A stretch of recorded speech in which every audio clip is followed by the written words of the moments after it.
Muhammadin TV. Pamoja tuelimishane.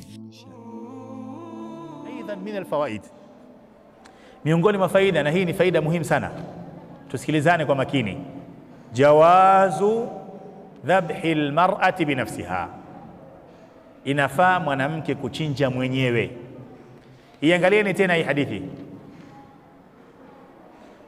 iangalieni tena hadithi kwenye kitabu.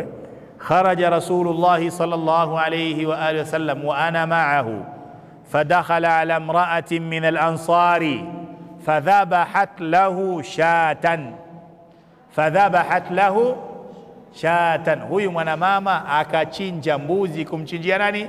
Mtume. Mtume yupo, Jabir yupo, lakini huyu mwanamama akachinja mwenyewe, na lugha ya Kiarabu iko fasaha kabisa. Fadhabahat, mwanamke mwanamume huyo, hadhi tau tanith. Fadhabahat, huyu mwanamke akachinja. Kwa hiyo hii ni dalili kubwa miongoni mwa dalili kwamba inafaa mwanamke kuchinja, na uchinjaji wa mwanamke sio uchinjaji wa dharura kwamba atachinja kama hakuna wanaume. Anachinja katika hali yoyote, wanaume wapo au hawapo, kwa sababu kinachoonekana huyu mwanamama wa Kiansar amechinja baada ya